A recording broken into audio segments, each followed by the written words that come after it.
Welcome back to another edition of State Champs Hockey Time. I'm Jonathon Kidd along with Sean Baligian. We just got back from Traverse City.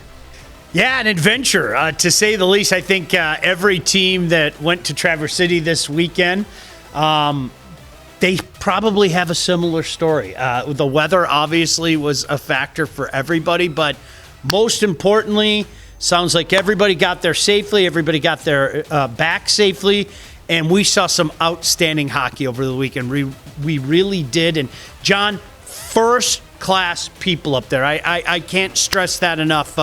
Just an outstanding job making sure that teams and guys like us were taken care of. I mean, total thumbs up to those guys. State Champs Hockey Time is presented by our friends at the Alta Equipment Company. So we were at the North-South Showcase, and we streamed 3 games. And we start with the first one between the Bay Reps and Marquette. This was a great one. Marquette ended up winning 4-2. What a fantastic game that was. It really was. The score wasn't indicative.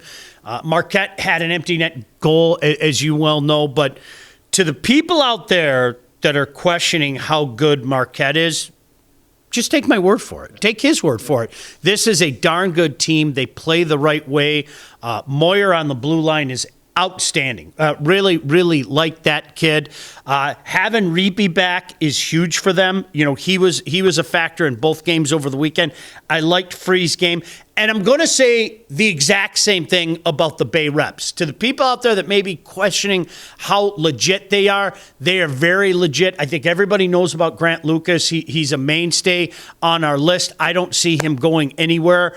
I really liked Boynton Fisher, 17 for them. I thought that kid's game was good. That's a solid team. They are going to be pesky for anybody. They really are. They are going to give anybody trouble. That was a great first game for us, Johnny, no doubt. And in the second game, we had Grand Rapids Forest Hill Central taking on Traverse City West. On Thursday, Forest Hill Central, they were told they were not supposed to go because of the weather.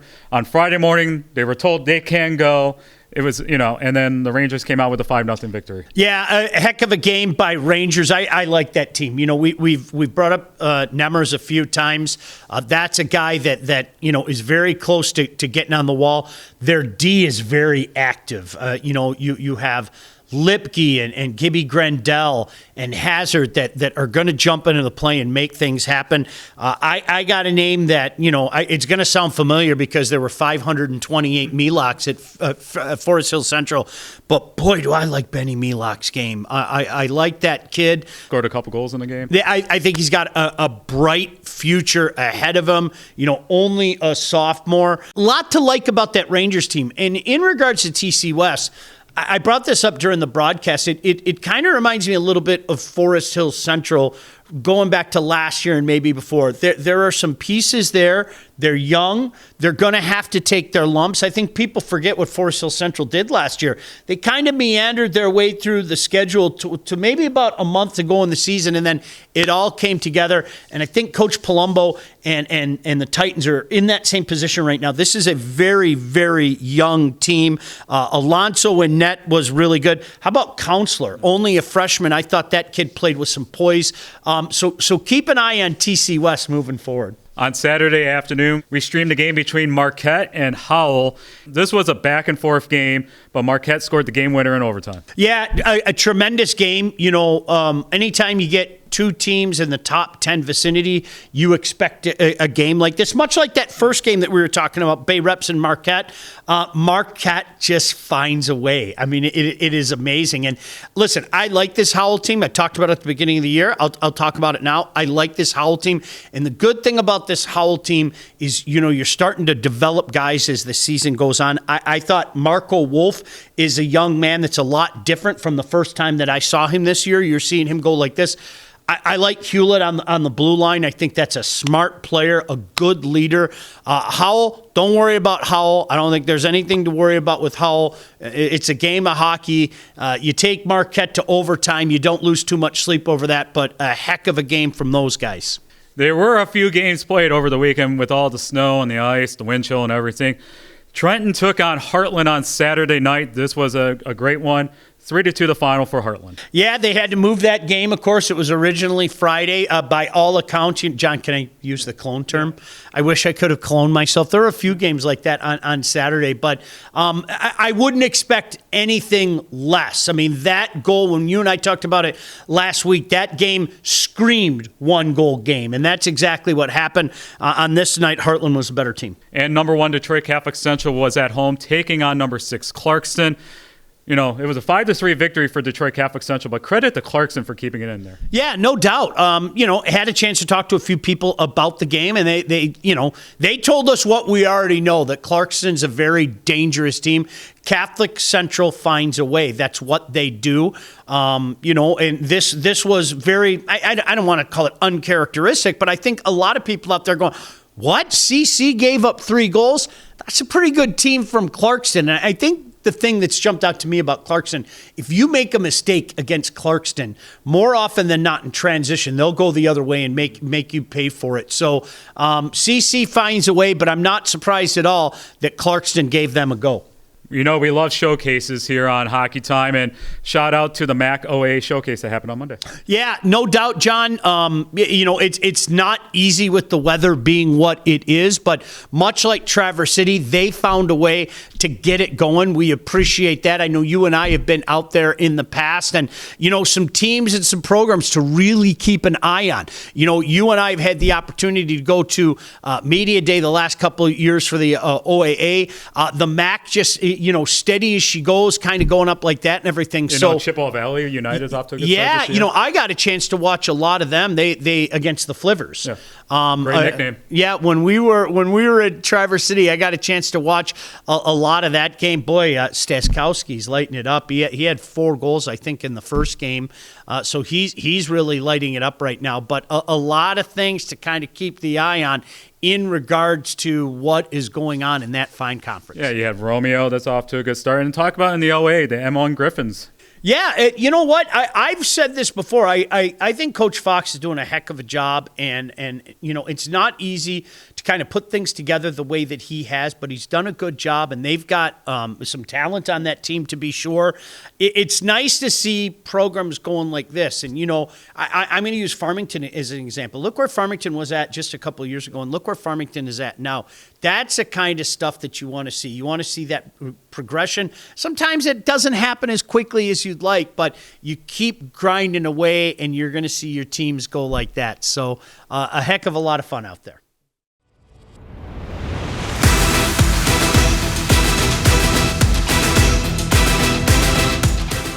It's time now for our Warrior Hockey Player of the Year update. So, Sean, no changes to the top 10 this week, but the next couple weeks is going to be interesting because this is when we see the showcases. Well, for those of you that are veterans of this thing that we do, you know that showcase week is usually moving week.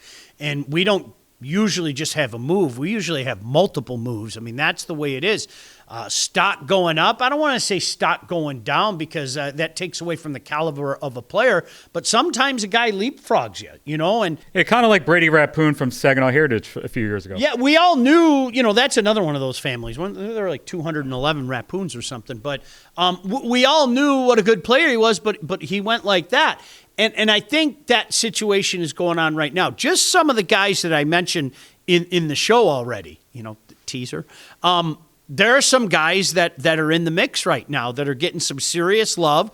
And again, when you put on a show for all the eyes to see in the big moment, that's a huge part of our criteria. And that's why Johnny does a great job putting the criteria up. I think I'm putting it up right about now.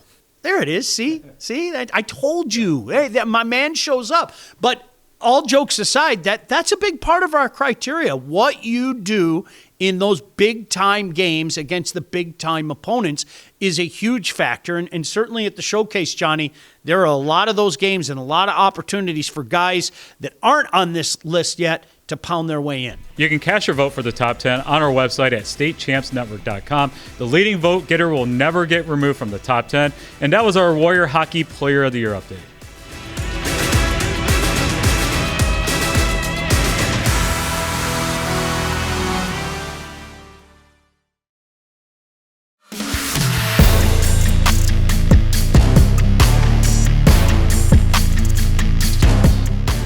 Time now for our Coaches Corner, brought to you by our friends at the Michigan High School Hockey Coaches Association. I'm joined today by the head coach at Marquette High School, Doug Garrow. Doug, welcome to Hockey Time. Thank you. Thanks for having us, and thanks for everything you guys do for high school hockey. You guys were at the North-South Showcase. Just talk about coming to this event every year. Yeah, no, this has been a great event for us to come down here. You know, for us being from Marquette up in the UP, this is nice to come down to because we get to play teams from downstate that we don't see a lot of, and then they get to see some of our kids. That helps, I think, with, you know, at the end of the year when there's state voting for all-state conference and stuff like that, coaches can see our guys and just gives our program some exposure.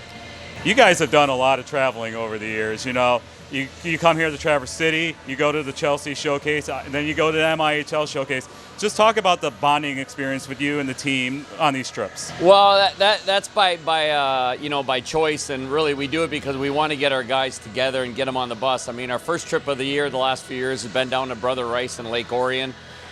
We do that for team building, and I think, you know, with high school hockey, one of the nice things is whenever we ask at our senior night what's their most memorable experience, it's never beating a team. It's always the experience on a bus ride, and you know that goes a long way because they remember that down the road when they're coming back for class reunions. That's what they remember, is being with their friends and being with their buddies and the guys they love. And just talk about your guys' team this season. Yeah, no, our team is, you know, I didn't know what to expect early in the year. We have a really two good solid goalies with Cole Kelly and Parker Nevenhoven, 4 solid lines, and our defense are steady. We don't have the high-end kid that is going to get 50 points, but we have 4 lines at any point. You know, they can all score and they all contribute, and that's what's nice. We wear teams down, I think, sometimes because we do play all 4 lines. A lot of teams in high school hockey can't say that. So I love our guys. They love each other, and they really play for each other, and I think that goes a long way. And lastly, I ask every coach this on the Coaches Corner, why do you love coaching high school hockey? I just love being around kids and giving back to the community, especially these high school kids. You know, they're at such a unique age in their life, and we can mold them as coaches into being men down the road. You know, and we say that all the time, our coaching staff. And really, what makes me, whether we have a successful season or not, 10 years down the road, you can ask me that, because whether our guys contribute in the community, you know, become good fathers, good parents, everything like that. And that's why I love coaching high school hockey. Well, thank you very much, Coach, for joining us here on Hockey Time, and we really appreciate all the support throughout the years. No problem. Thank you, and appreciate it. All right, and that was our Coaches Corner, brought to you by our friends at the Michigan High School Hockey Coaches Association.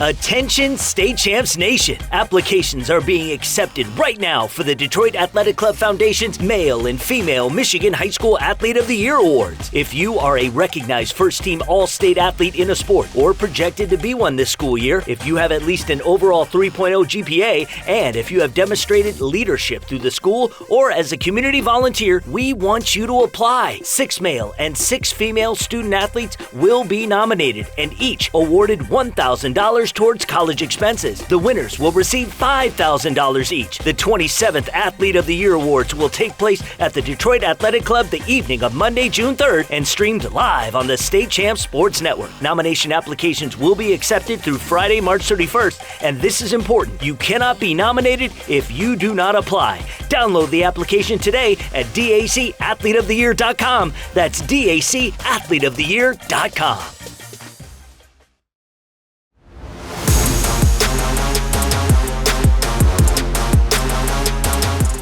And it's time now for a Wall Award update, brought to you by our friends at Warrior Hockey. So, Sean, we are making a change to the top 10. And you know what, John? This is a guy that's been getting it done for a while. And this, I think, to me, is a case, for just a second, if we pat ourselves on the back, this is a case of us paying attention and listening to some guys.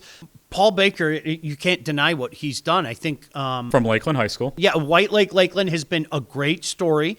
This guy's been a great story for a while. I think the numbers tell you all you need to know. But the most important thing is when you talk to people that have seen him play numerous times. We had one guy, not mentioning any names, saying, "This is the best goalie I've seen in quite some time." That's a pretty big statement from a guy that's been around the game for quite some time as well. So Couldn't deny it anymore. We're always going to listen. There's no doubt about it. Now, John, that doesn't mean that when you throw a name at us, we're just automatically going to put it on there. You have to talk to the guys, the coaches that are involved in this. John and I are involved in this. That doesn't mean we're automatically going to put the name on, but, get them on the radar. Give us a name, and we'll kick it around, and if the kids play, backs it up, he'll find a way on the list, just like Mr. Baker did. You can vote for Paul and the rest of the top 10 on our website at statechampsnetwork.com. The leading vote getter will never get removed from the top 10. And that was our Wall Award update, brought to you by our friends at Warrior Hockey.